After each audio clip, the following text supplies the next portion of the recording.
Hey folks, Party Moses here with a brand new series for Grand Tactician Civil War. It's going to be a short narrative campaign following the actions of McClellan's Army of the Potomac and its attempt to capture Richmond by traveling up the Virginia Peninsula between the James and the York rivers. In doing so, we will follow the actual historical peninsular campaign in a few particulars, most importantly the timing of the invasion and in some of the personalities in command of the Army of the Potomac. But given that this is a game with some odd AI behavior, the results may differ extremely.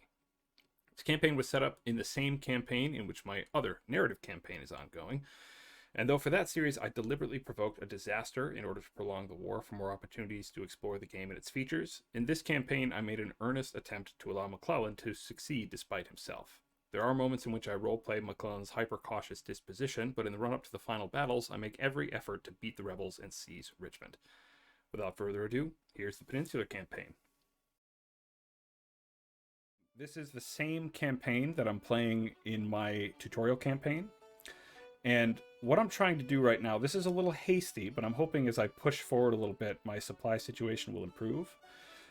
What I'm doing is I have taken Corps of Engineers, I've taken Burnside's Marine Command, and I have taken Fort Monroe, which the Confederates had taken from me a bit earlier. And having taken that now, I'm bringing the rest of my Army of the Potomac right down to this peninsula, at which the end of which Fort Monroe sits.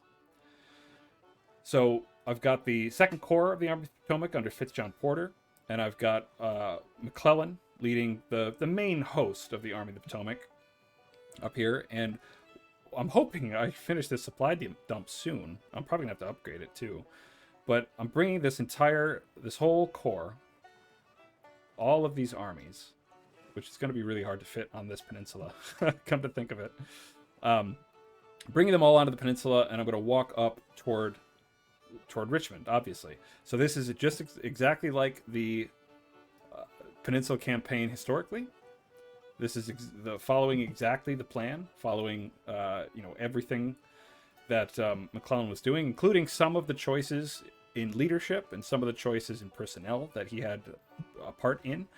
And I'm hoping, I guess I'm not really expecting too much out of it. I think it'll be kind of a fun thing to try, but mostly I have to rush because as soon as I got the Burnside's Marine Command here, the Army of the Northwest of 25,000 started marching on it, and my engineers and Burnside's crew here is not nearly enough to deal with that.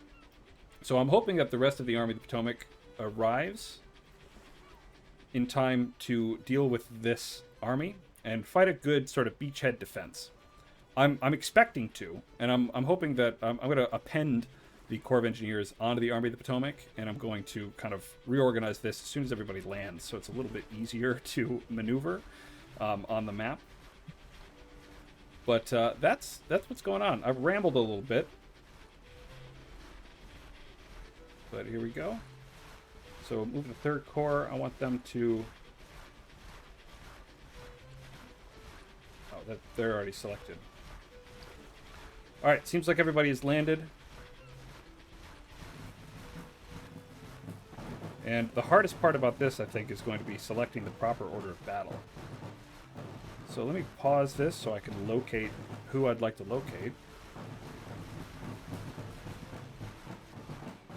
So, give me McClellan.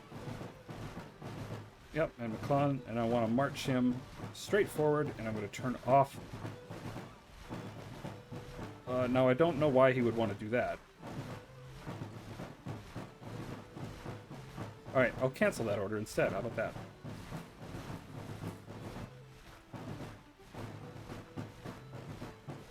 There we go. Okay.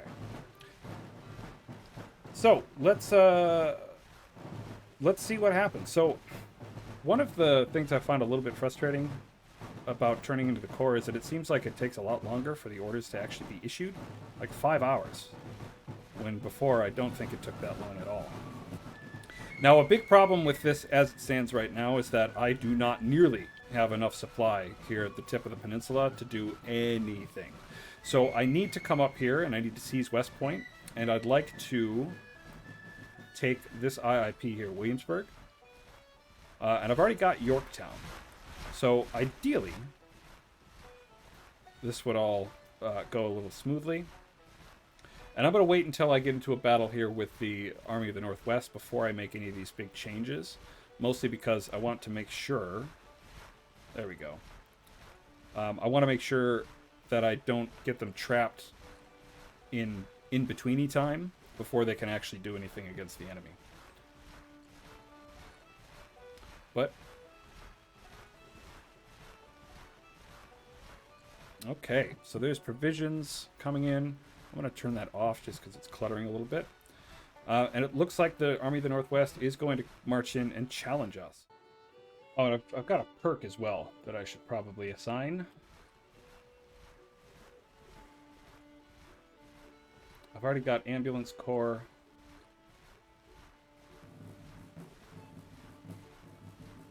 I think I'd like to take Engineers and Mechanics. Or do they have another one for Fortifications? Sappers and Miners. Siege, Assault, Efficiency.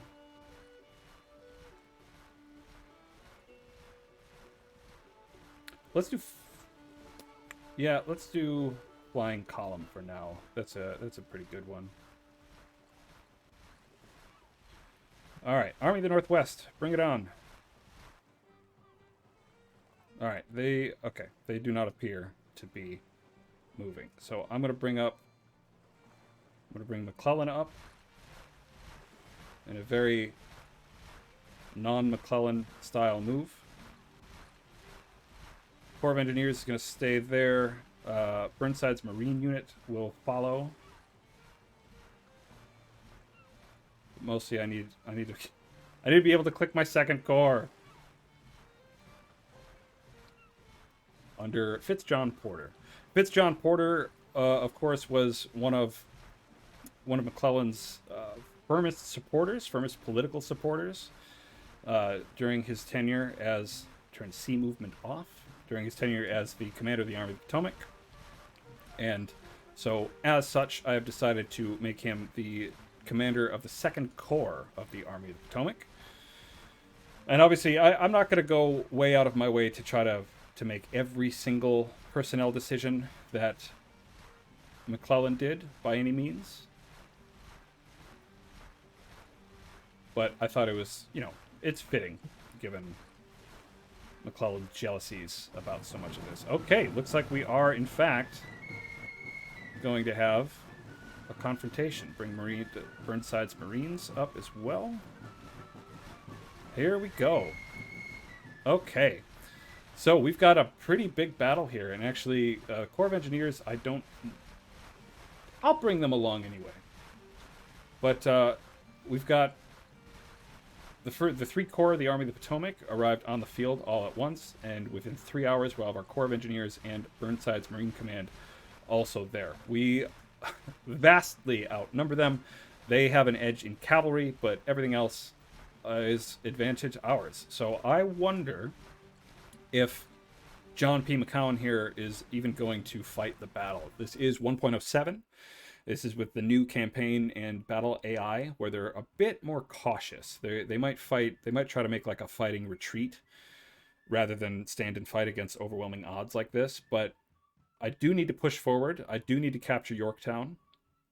And I'd really like to get the ports further up along the peninsula so I can more adequately threaten Richmond, the capital. Jeez. All right, see you on the battle map. In all my time playing this game, I don't believe I've ever seen the Williamsburg map. I think that's pretty cool. And this is the peninsula, right? You can see this is the peninsula right here, the James River and the York River. This is squeezing it in, and we got Williamsburg. Colonial Williamsburg, even. I bet if we go up here, we could find people drumming and fifing and cooking on hearths and who knows what else, right? Okay. So command and control might be a little odd. I have very seldom had to maneuver around a big corps like this. But let's see. Look at the order of battle here. We do have Porter. Okay, so we've got his corps. This is McClellan's. Cadwalader is McClellan's division commander. Yep, and so is Patterson. So, okay. It's a bit of an odd assessment of the thing. And my third corps is expected in an hour to arrive from Yorktown, which, back this way, perhaps? That's Hampton. Where's Yorktown? Oh, back from here. Okay. I would likely wait for my cavalry to arrive before I do anything major. Not only because I'm role playing um, as McClellan himself, of course, but also because I want to be able to actually see where the enemy are before I engage them. And then another few hours, Burnside's Marine Division and the engineers will get here too. So let's just see. I'm going to, I think, advance Cadwallader a little bit, and I'm going to have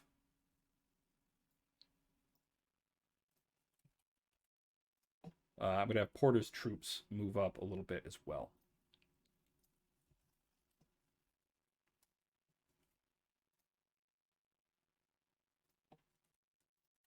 Really micromanage McClellan over here just to make sure that he's sticking with his divisions and not trying to, be around the whole army. So as soon as these guys get into a decent, organization on the road, I'm going to have Patterson also march to keep up with them. I'm assuming the enemy are probably dug in somewhere around here. I would think they'd probably try to use the creeks and the woods to hedge them in and to help guard their flanks a little bit. But I don't know. They could be a bit more aggressive. They do have a pretty big portion of the map as their deployment zone. And so I'm going to be a little cautious, and I'm going to make sure that I'm not rushing ahead of my scouts. So, got my third corps here. That's my cavalry scouting corps. And right now it is just like one unit, basically. So I'm going to bring them up so we can get Palmer's cavalry to help scout.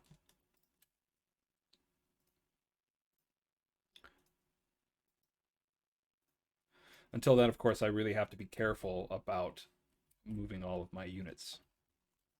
Because this isn't, although the enemy are pretty significantly outnumbered, they still have enough to do quite a lot of damage, especially if I have, just divisions marching around all on their own without much knowledge of the terrain or country.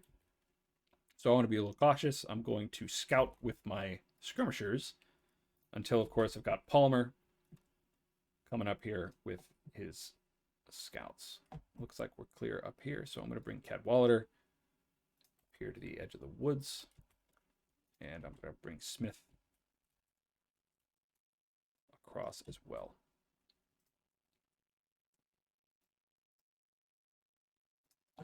You'll notice that William B. Franklin, another one of McClellan's toadies, is in charge of what's called Heinzelman's division. Of course, it's not Heinzelman's division anymore.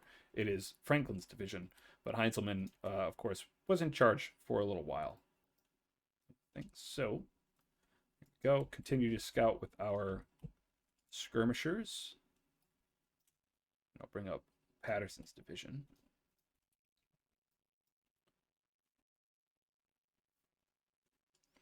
I think what I'm also going to do, because this is part of my role-playing campaign where I'm concentrating on things out west, and because I'm actually following along pretty closely the actual historical timetable of the Peninsular Campaign, I think once we get engaged, I don't know. I don't know. I'm thinking about, once we get engaged, turning on the AI brain and seeing what they do with orders to attack or defend or assault or whatever. I'm thinking about it, but I might just lose these battles all on my own. And if I lose these battles and are forced to leave the peninsula, that would be perfectly historically accurate, and I wouldn't be that upset about it. But of course, I would like to avoid that if at all possible. It also looks like there's not too many ways. They've set up a pretty great defensive line. This is actually a superb position for the AI. Right there on the neck They have their flanks guarded a little bit. I'd have to march across real rough country to be able to get behind them. And it does not appear as if there is any way for me to get across this stream in order to get around to this sort of area of the deployment. So it looks like I'm mostly just going to have to slug this out in a frontal assault. And with the changes to not only the changes to the AI with the 1.07 patch, but the changes to the changes I'm convinced are there, even if they haven't spelled them out, of the changes in the morale operation of your units and how the triggers for which the AI and your men retreat or assault or lose their lose their stomach for fighting is I'm convinced that's different. So I don't know if this is going to be a real successful assault. I can have some swarms of skirmishers kind of go up over here. This looks like a bit of a sort of an isolated position that I could probably storm and take as long as I have a good fixing force along here. And I do remember outnumber them pretty significantly, almost 2-1, which are pretty good odds in terms of they are pretty good odds for an assaulting force. They're not perfect, but they're pretty good.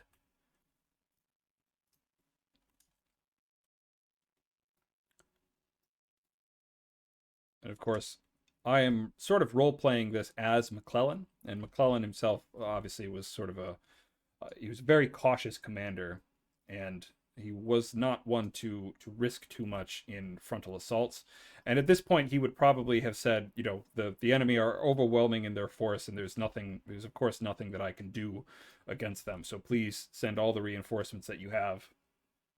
I'm going to bring Franklin's division up as well, because Franklin's division has 10-pounder parrots, and I want to get his 10-pounder parrots involved in the action as well. So I'm going to give the parrots actually their own order to move up here next to Ayers. I'm going to make a sort of a grand battery. So right now they are firing. They've got a couple of units just in range. Armstrong's battery, B Junior's battery. Most of these batteries only have 5 guns. So again, I outnumber them significantly. So I think what I'm going to try to do, I'm going to detach my rifled artillery. I'm going to keep this 12-pounder back here to support the infantry. I'm going to bring in my detachments and whatnot as well. But I want to get my my rifled pieces up here in a battery, and I want to batter the crap out of these guns here. And I'm going to bring Burnside's Marine Division, Burnside's Marine Command, down this way.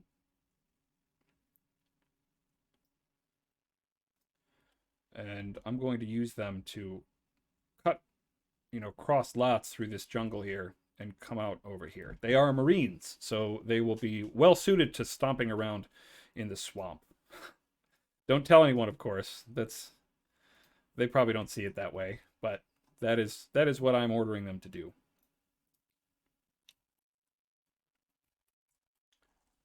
All right, and let's get our parrots up here. Luckily, of course, I did pay enough attention to bring in some pretty decent pieces of artillery in this army.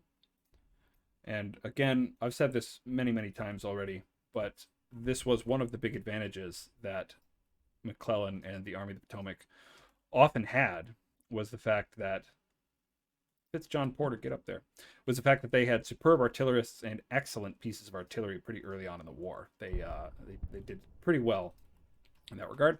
And because their only pieces of artillery are over there, I'm going to form a battery of my rifled pieces, and I'm going to face those guns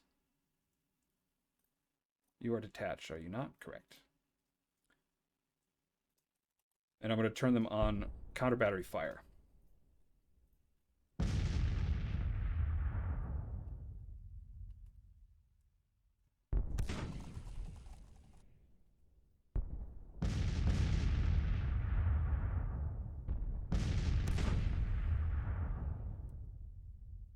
Now, it's certainly not impossible that I actually get beaten here. Oh, they've got a battery over there. And I'm really hoping that this gun sorts itself out before I take too many casualties. Okay, there we go. So, they are firing at this sort of hidden battery over here. And I'm going to have Sherman and Baker and Miles all detach skirmishers. Not only for vision, but also to get themselves here in this swamp. And I want to test out routes of march. I want to see if I can get... once Burnside's men get over here, I want to see if it's even possible to march down this way and flank this position. This also seems like a classic McClellan move. I'm going to upgrade these guys to skilled laying, which is a really great artillery perk.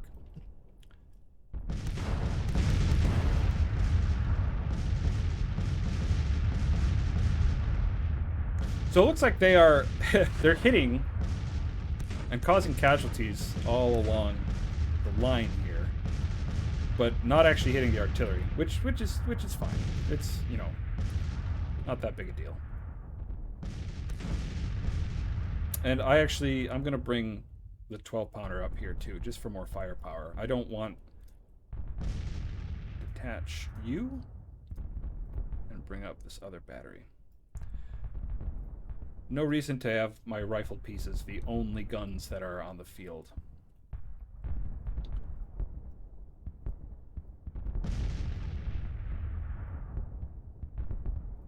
Yeah, and it looks like this is navigable. Oh, these are not guns. These are Gatling guns. Alright, end of day. Interesting. Those are Gatling guns. I had no idea. I'll get Burnside again. Burnside's guns are going to be detached, and I'm going to bring Major Robert Buchanan over here to get into the Grand Battery. I'm going to very officiously term this little collection of artillery guns here. I honestly wouldn't be surprised if the no. Why? You are detached. I wouldn't be surprised if the enemy have relocated really at all. So I'm going to bring... My skirmishers are still over there. I've got Burnside, Cadwallader this way. And just want to assemble all of my infantry, because eventually I will have to assault this position. No matter how fancy I think I can be, I'm going to have to assault this enemy line. Which admittedly is not something that McClellan was ever really good at. I think McClellan mostly wanted to believe in a reality in which you could outmaneuver the enemy and basically just convince them that fighting was futile. Right? So I'm going to bring these engineers up, and I'm actually going to dig in my gun line with some nice, strong parapets. And I'm going to upgrade these parapets. Oh, and I've run out of points. Too bad. But yeah, I'm going to get my guns up here in these cozy little parapets.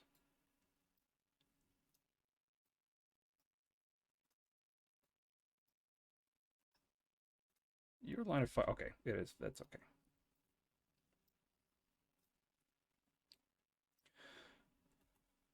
Poor Buchanan and his poor 24-pound howitzers. Okay, they are in range. Excellent. Okay. You have also now seen that my engineer, my Corps of Engineers, I have the divisions named odd and even because each engineer, this is the first engineers and the third engineers, they're the even division. The second engineers, oh, that wasn't named. Anyway, okay. So that won't go away. I have to press play, bring. Okay. That's cool. I love when they do that. Make sure counter battery fire is selected.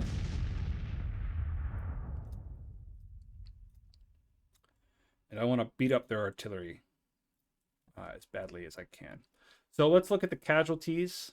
We're about the same. We've had this a very similar number of nighttime casualties. And that's fine. Let's bring our skirmishers in and let's see how skirmishers do against Gatling guns.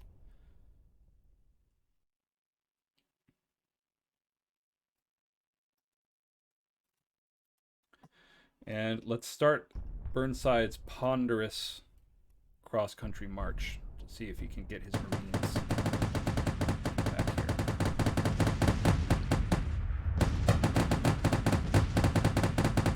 Should we tell these guys to run? Boy, that's annoying. So I wouldn't be surprised either way. I mean, I think my rifles should outrange the Gatlings because that's true historically. Gatling guns had actually a very short effective range. And it seems like they need quite a while to reload.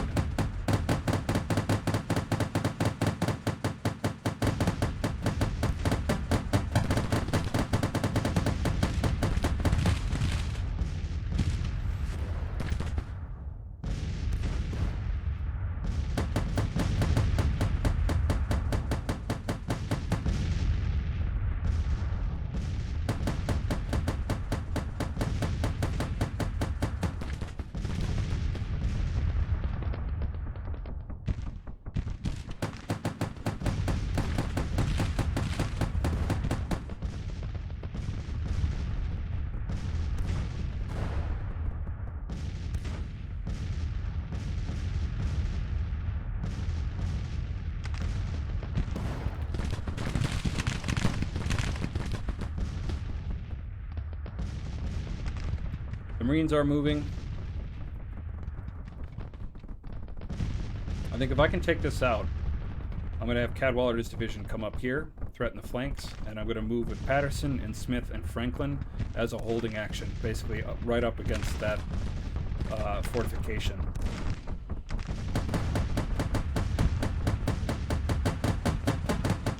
Alright, so they have broken one of my skirmisher units, which isn't too much of a surprise.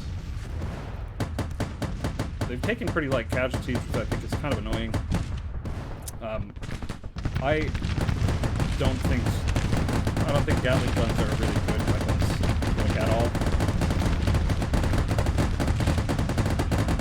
Of course, it would be different if my skirmishers were listening to me.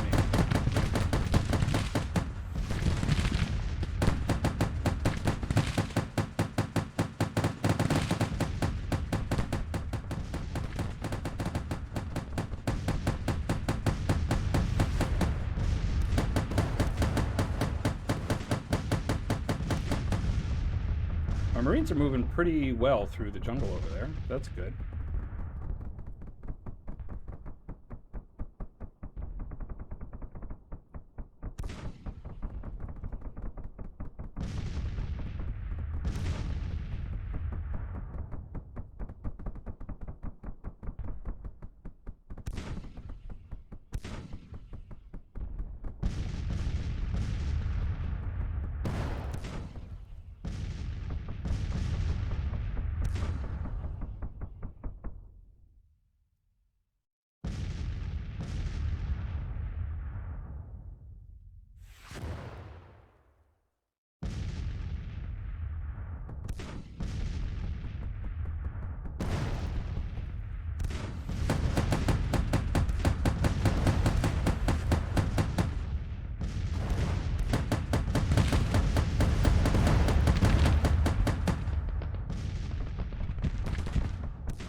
Yeah, these skirmishers will very likely break quite soon.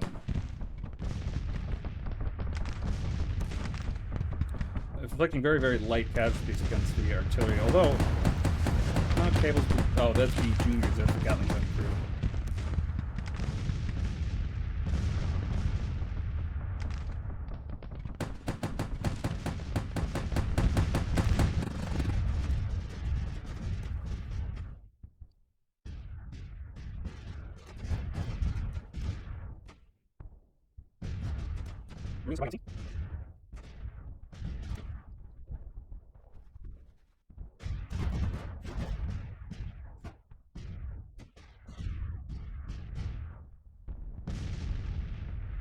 For some reason, it's taking them about 10 times longer to actually just get into formation and wait than it did march through the entire jungle.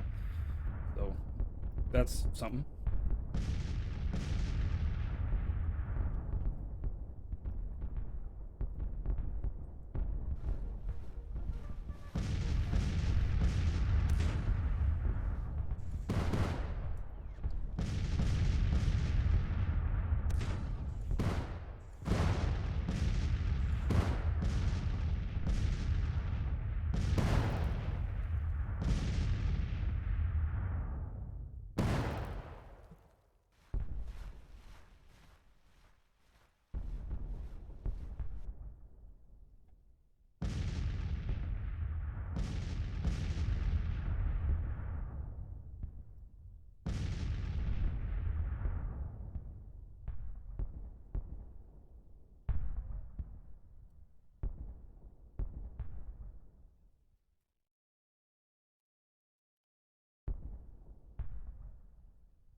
Want to wait a little while for these guys to get their fatigue under control.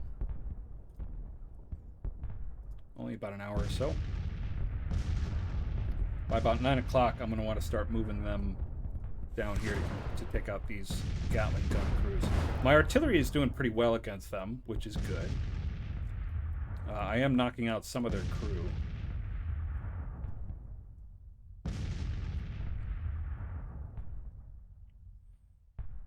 And I want to use this as the linchpin of my assault. Okay, so I'm going to leave the 9th New York Marines in the back, and I'm going to bring up the 5th New York Marines and the 1st New Hampshire Marines.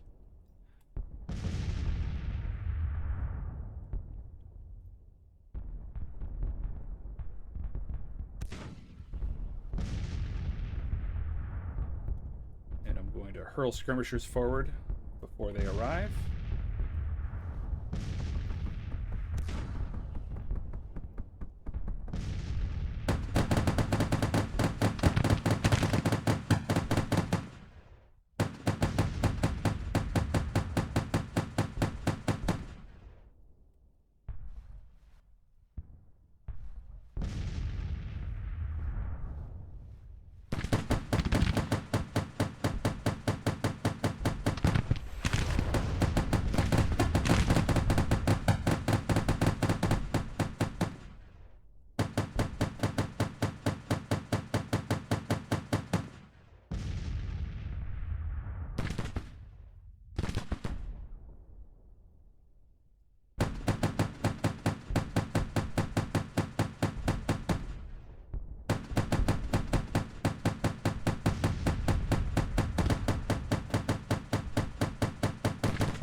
Okay, we've broken the Gatling gun crews.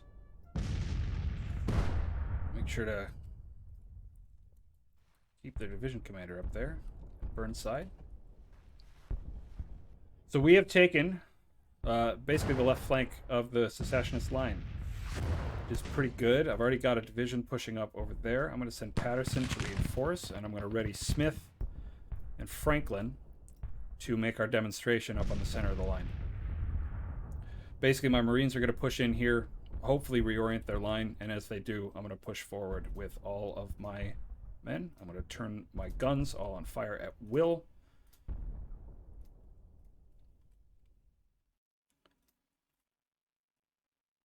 Get Cadwallader up here in the trees. Okay, so we can look forward to a bunch of captured Gatling guns as prizes in this battle.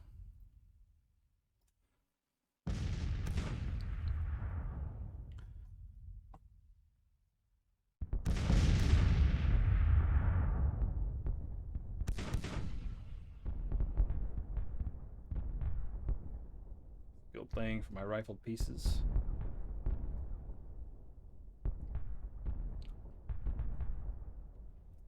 And turn all of my guns onto fire at will, rather than just... Yeah, and here we go. Make sure that my infantry are coming up to support my guns. I really don't want them to get knocked out.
I'm not sure I'm a big fan of how borked up everybody gets when there are skirmishers nearby. That seems to be a change that they've made recently, that like everybody just loses their minds when there's a skirmisher unit around, and everyone super tightly focus fires the skirmishers. I don't know that I care for that mechanic.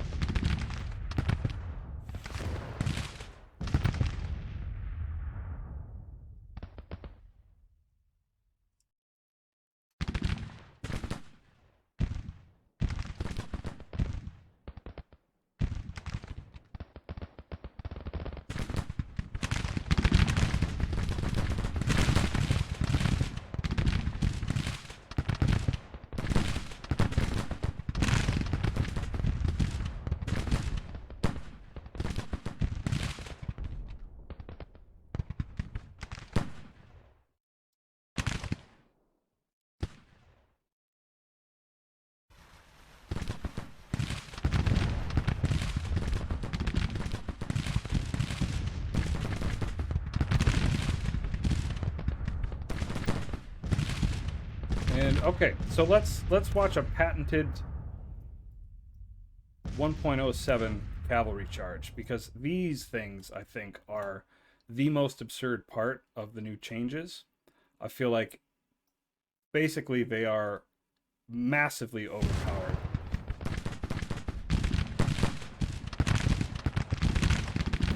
Or maybe it's not a charge, in fact. But I have been, so far in 1.07, on the receiving end of several cavalry charges proper. And, like I said, I think they are quite overpowered.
Like I've captured an enemy brigade.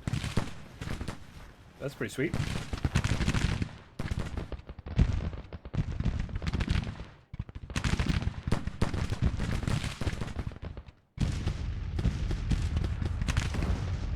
Keep up the pressure. Now we got them withdrawing. Never ever let it up. Once you get an advantage, grab it, take it, and milk it for all it's worth. Especially in 1.07, you can't afford to be lax at all. As soon as you get an as soon as you exploit any opening, like I did here on the left, you shove everybody you can into that opening, as long as you're not allowing the enemy to, get an advantage against you elsewhere. But you've got to get up. You've got to get up there as soon as you can.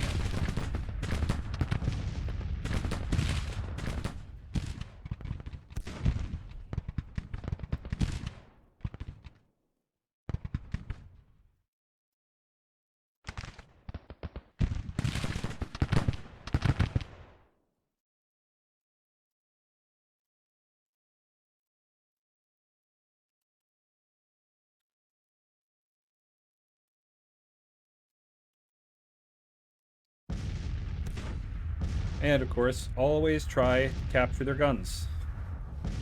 As much as you can, try to get their guns.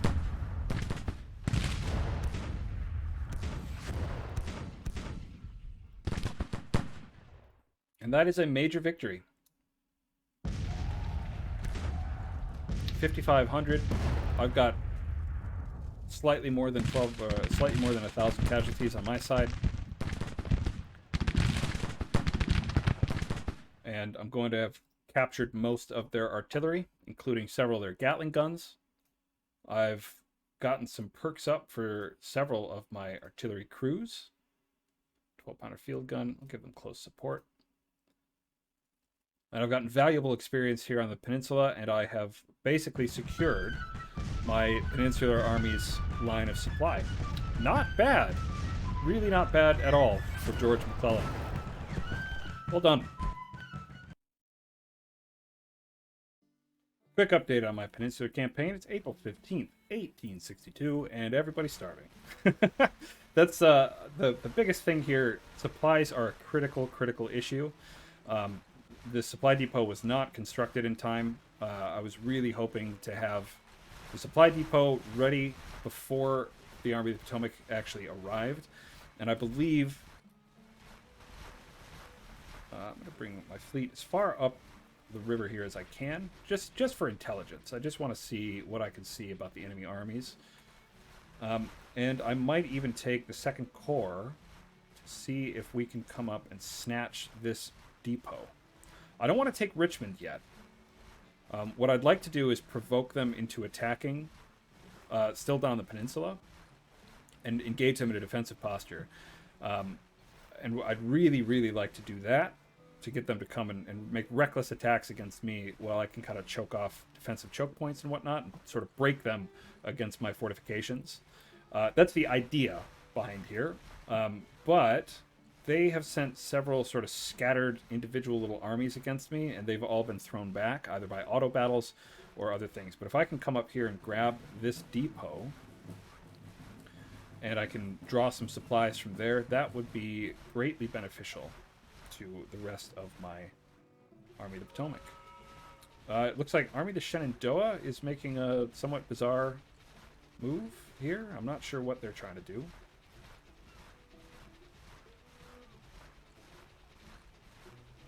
Unless they're looking to do some sort of amphibious attack to get around behind me.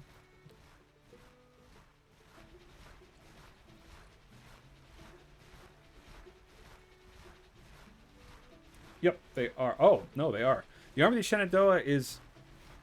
That's, bizarre. Alright, well, let's get in and fight this battle. It looks like they are mobilizing these guys as well. Alright, we'll see you in on the battle map. Alright, so we've got the, I guess, the second Battle of Williamsburg here, and it looks like we have what the game calls a meeting engagement. Now, I did have to stop playing and come back, so my thing here is all filled up. I'm not going to be able to sort of very cleanly deploy anybody because of the stupid supplies barrels that are on it, because I had to reload the thing. But I don't have a cavalry yet. That will arrive in 1 hour from Hampton, which is basically right down here in the corner. And yeah, so this is going to be an interesting little battle. We have, let's take a look. We're about dead even in terms of manpower at the moment. I'm going to have my Corps of Engineers, which is only a few thousand, and then Burnside's Marine Command, which is only a couple more thousand in total. So we're going to have a slight manpower advantage. They're going to have time to set up a defensive position. And I'm going to, for this battle, what I'm going to do is, once I get my troops in position, I'm going to hand it over to the AI brain, and I'm going to let the AI brain make all the decisions. I'm just going to watch. It's going to test my patience quite a bit. It's going to be really difficult because I don't think that the AI brain is terribly intelligent. But that's what I'm going to do. I'm trying to, again, this is a partial like role play. I'm seeing if I can get the same sort of disaster that the actual Peninsula campaign was in the Civil War.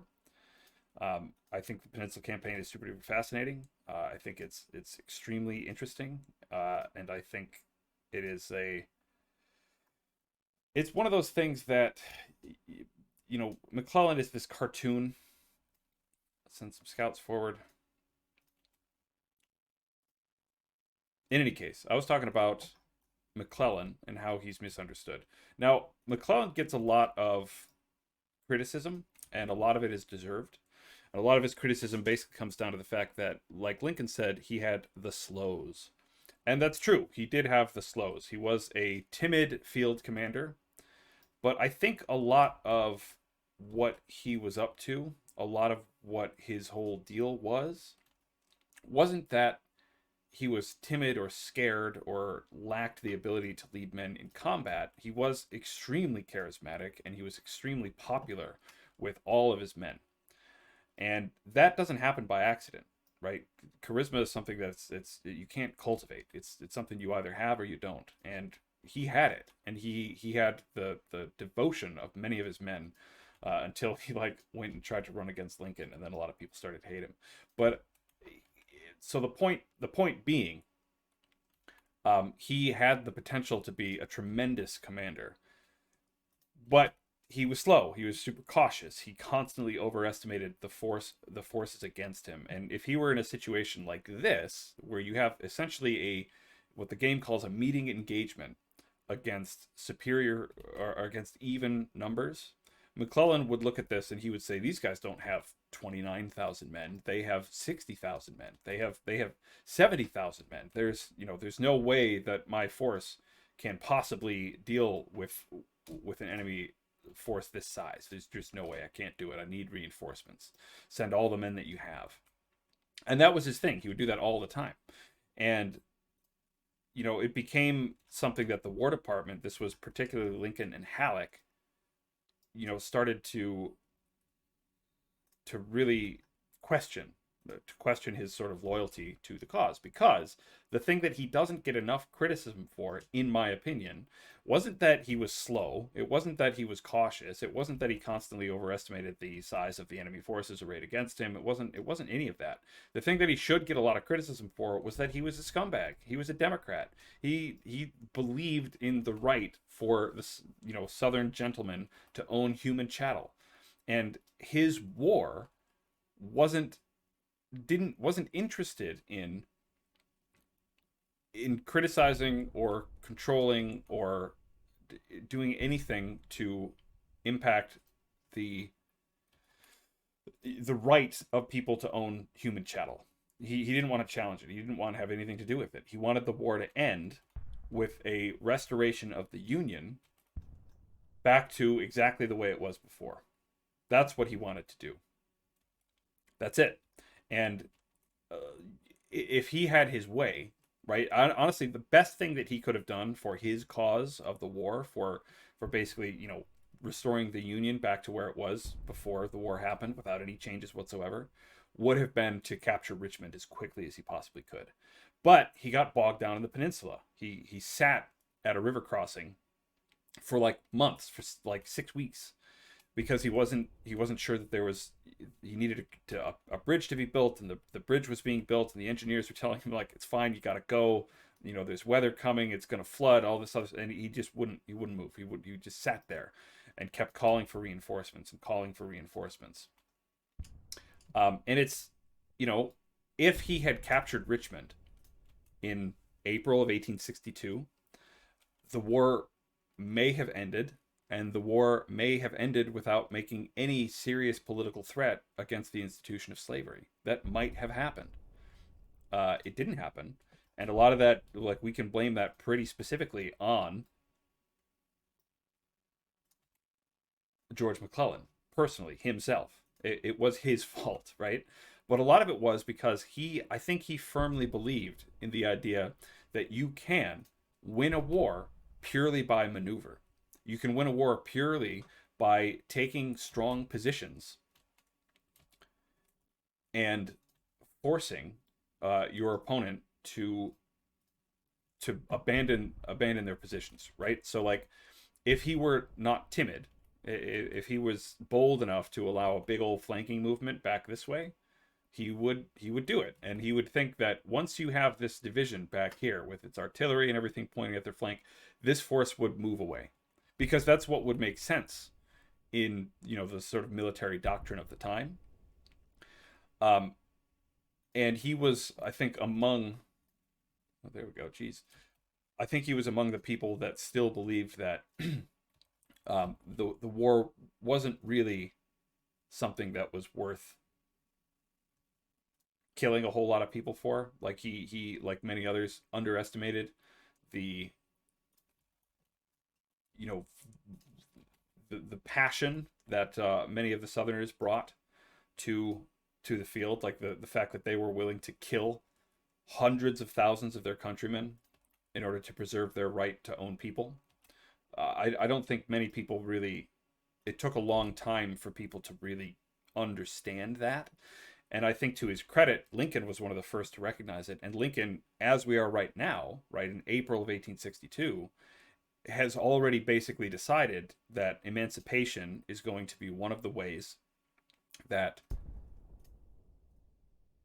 that the war is carried on. It's one of the ways that the war is going to be won for Union, because attacking slavery is attacking the strength of Southern military power.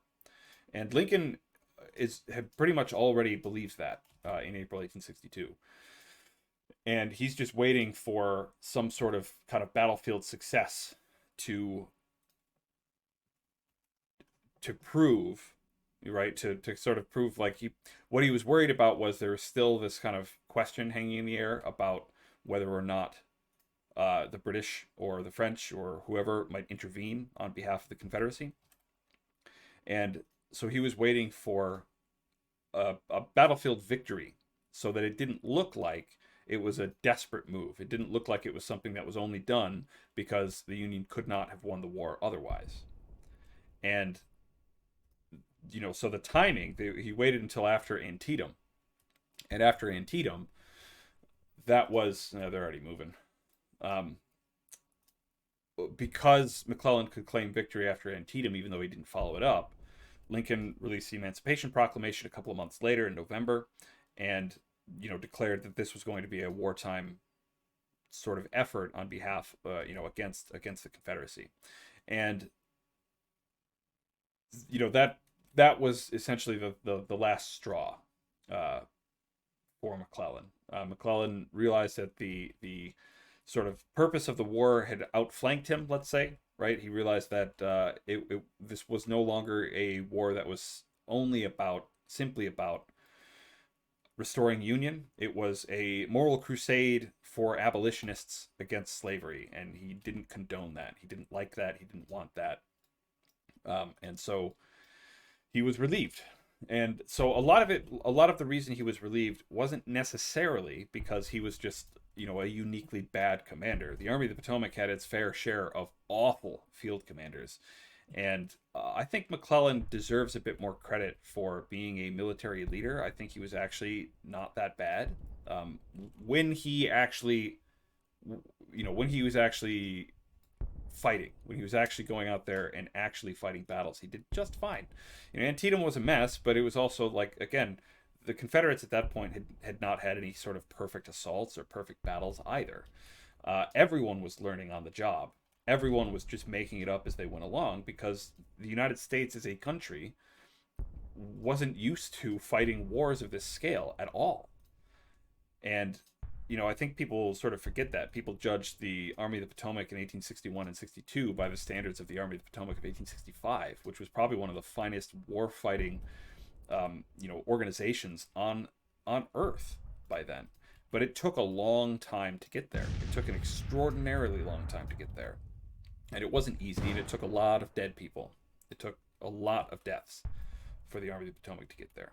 All right, well, I have had, I've been rambling a long time. I'm going to still wait until I get most of my men in position, and then I'm just going to give them all orders to attack, and we'll see what happens. But for now, I'm going to have my 14 pounders engage in counter battery fire and see if we can knock out this Ector's battalion here. With my skirmishers too. These skirmishers are of course going to pretty much only fire on this cavalry, but hey, check it out. So between the skirmishers and my artillery, we knocked out that gun. Great. Back on fire at will. I like that they've got this little redoubt built up here. This little sort of vedette post. That's pretty fun.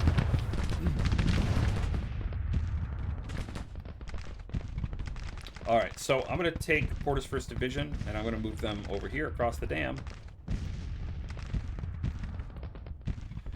This seems, you know, complicated enough to be a classic McClellan plan. A bunch of divided forces. We will see. The Confederates have a pretty strong position, so this will likely take quite a few casualties no matter what. But we'll see. So I'm going to increase the speed. Well, I already am. Yeah, we'll get these in position.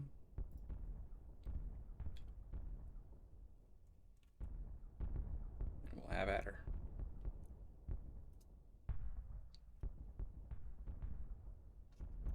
I kind of wish there was a way to... I know I can just turn off fire at will. Right, so that's something you can always do. You'll just tell them, don't even bother shooting, and they'll stop. I do wish there was a way that rather than just fire at will, you could have like fire slow pace, right? So like maybe just 2 shots a minute or so, rather than just firing as fast as possible all the time. I think that would be an interesting thing to have here.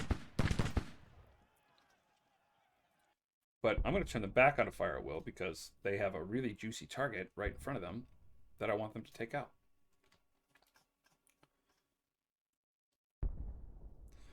I've got Taylor's 10-pound Parrots opening up. I'm going to turn them on a counter battery fire.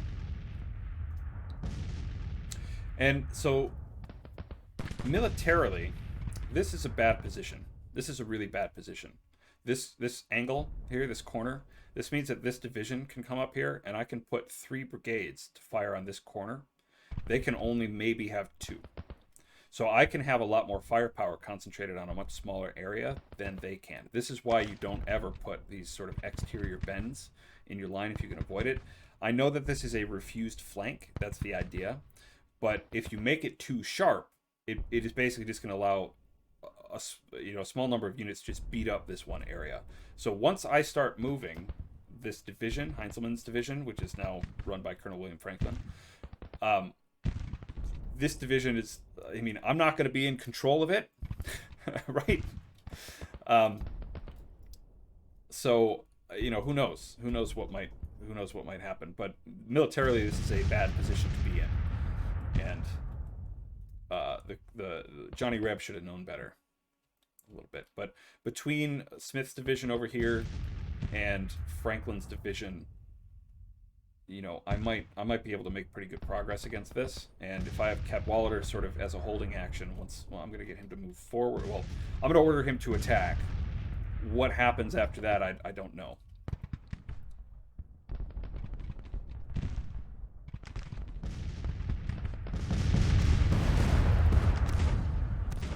No casualties among the artillery yet, but it's only a matter of time. My detachment. Who arrived? Stevens, my Corps of Engineers has arrived. Not that they're going to be able to provide much. Oh, and Burnside's here too. Yeah, this is the Burnside's Marine Division. They arrived at the same time, but I didn't get any warning. So Burnside, I'll send him just up here for now. The engineers are badly armed, and they are not combat units. So, you know, I'm not going to really use them. But If this goes to day 2, and it might, who knows? It depends on the AI. If this goes to day 2, we will see. Yeah, I'm gonna move him here. If this moves to day 2, we can better entrench as we wait overnight. Not that we're going to need to, because again we are attacking. But all right, so causing some casualties among Young's artillery battalion here. That's pretty good. And I'm gonna wait for Patterson's division to get into place.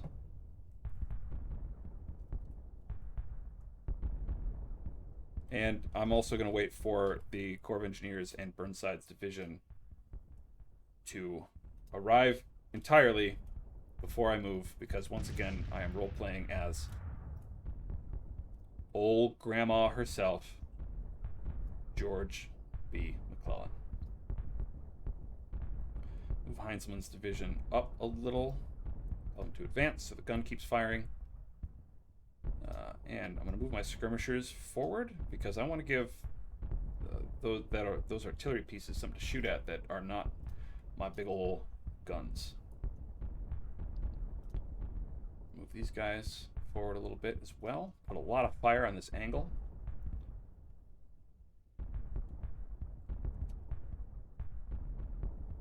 Now, why you'd be firing at those skirmishers is a total mystery. But, you know, what are you going to do?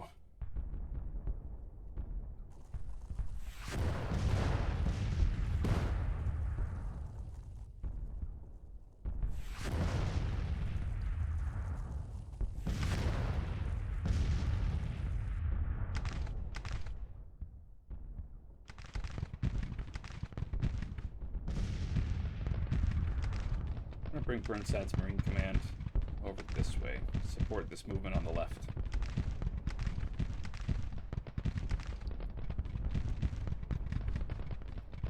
Okay, Patterson will be the first one I'm going to give the attack command. Cadwalader, I'm going to give the attack command. Heinzelman, I'm going to give the attack command. And Smith, attack. So we'll see what they do. Enemy movements.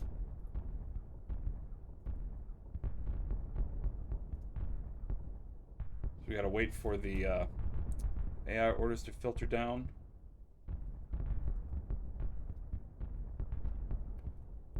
Patterson has it. We're already up to a minor victory. So as long as casualty figures kind of stay in our favor for now, it should be pretty good. Cadwalader has received the command. Ector withdrawn. Ector's battalion was that artillery we beat up.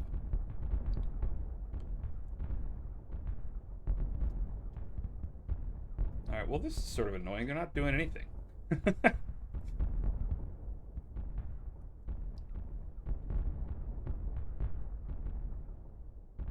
suppose I need to move them up a little bit more. Maybe they'll start doing something then. Oh, not the whole Second Corps, no. Just Heinzelman. This is what I didn't want to actually get into, you know, micromanage situation. I was hoping that using this attack command would make them sort of develop their movements on their own, but it appears as if that is not happening. I might have to get them closer. The Marine Division, yeah, get its artillery up in place there.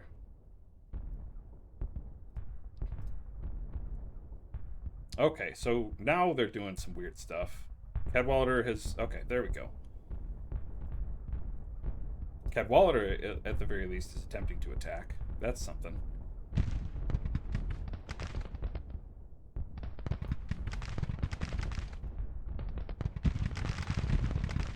Second Corps. There we go. I'll give Sanford the attack command as well. Okay, so here we go. I'm mostly going to watch this from this screen, I think. Because I actually don't want to interfere, and I want to see. That's okay.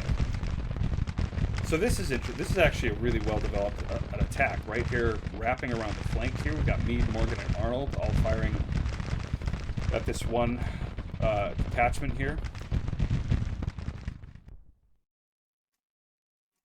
I went and turned down the effects sound for you all because that was okay.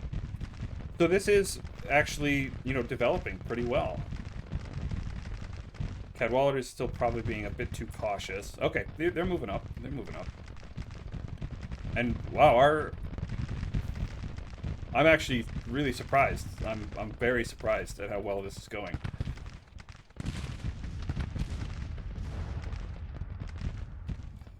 Now, one of the difficulties of doing this is that, like, they don't very efficiently place their brigades, right? The 2nd Michigan, these should be spread out a bit more, so everybody has a clear zone of fire, like over here. And they don't often do that, so let's see. There's also some poor support, although here comes, yeah. I'm surprised. This is going really well. These movements might actually indicate they're trying to withdraw.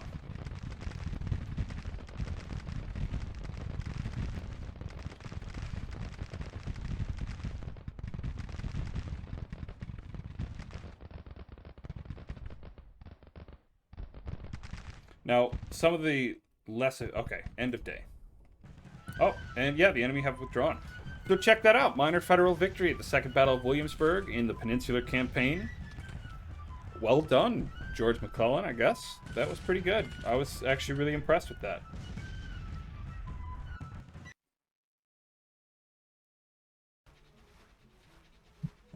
Victory at Williamsburg. Army of the Shenandoah withdraws. Captured 2,766 rifles and 12 guns from the battlefield. 629 enemy soldiers captured. Excellent. Excuse me. So, if you recall, what I was trying to do is see if I could sneakily take the Richmond depot without actually capturing Richmond. I don't actually want to capture Richmond. What I want is this whole thing to end in disaster. It's a little weird, but that's what I'm sort of trying to do. I'm trying to, like, so many of these campaigns for me end in, like, 1862, mostly because I just start steamrolling the secessionists, and I don't want to do that. I want to have this sort of wasteful, sort of ego-driven performance of McClellan to impact things. But because they're attracting the attention of the secessionists here in the peninsula, and because McClellan is going to lean on his natural caution, I'm going to move him just forward a little bit. I'm going to wait until this supply depot is done before I move on Richmond at all. I don't want to capture Richmond again. And I am hoping that the AI concentrates its force against my Army of the Potomac and drives me off the peninsula. That's what I'm hoping they do. Right? But we'll see. The AI has been massively improved, I think, in 1.07, but it's not quite there yet. But let's check out our frontline map over here, and look at that. Peninsula is in our hands. I actually do want to take a moment just to look. Slavery, here we go. I actually clicked the right one this time. So one of the things that might be interesting is looking at the concentration of slavery given where U.S. troops are located, because historically Fort Monroe was the site of a huge, what they called contraband camp, and it was because that Fort Monroe stayed in Union hands the entire war, and so escaped slaves and, you know, sort of these self-emancipated enslaved workers who just walked off plantations or made their way to Union lines whenever they could, camped around Fort Monroe. And, you know, the Union attempted slightly to, you know, kind of help. They made camps, and sort of volunteer teachers came in and started teaching people to read. And, you know, of course, there were preachers, and there were, you know, businessmen and snake oil salesmen and stuff like that all came around Fort Monroe. But that stayed a pretty potent sort of anti-slavery force throughout the duration of the war. And that was a consequence partially of Fort Monroe, and it only increased during the Peninsula Campaign. So I mentioned in the role-playing campaign that there were rumors based on the fiction of this campaign that McClellan's men were actually capturing escaped slaves and trying to sell them back to their owners. That stuff happened in the Peninsula Campaign, and it may have been, if not, condoned necessarily, it was something that McClellan didn't do an awful lot to attempt to stop. And, that's another one of those things that I think McClellan gets a lot of guff for, things that I think are kind of excusable and not enough criticism for being a fucking asshole. So yeah. But anyway, so let's play this. Let's see kind of what we can get here. I don't know why my flying flotilla is not moving. I'd like it to move. I want them to come up and kick the army of the Shenandoah out of here, because we just fought against these guys and they're not moving, which I think is a little odd. Maybe it's still stuck in the... There we go. Okay. Move Third Corps up here. So it does look like the Sassash are going to move up to defend Richmond. So maybe I'll get that big battle after all. Okay, and the Army of the Shenandoah, once again, it seems like they have not been injured. But we'll see if we can get the flying flotilla here to hit them. Nope, they're going to land. And they're going to come after me again. It's the same battle. It's the same exact thing again. I'm going to auto-resolve and just see what happens.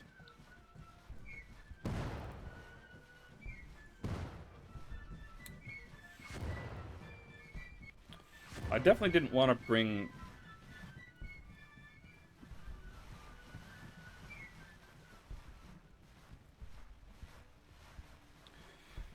This is very rare for me. I generally very often do not auto-resolve.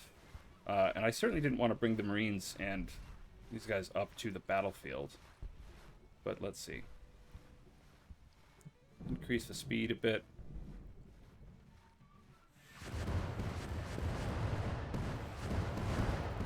Things are going my way.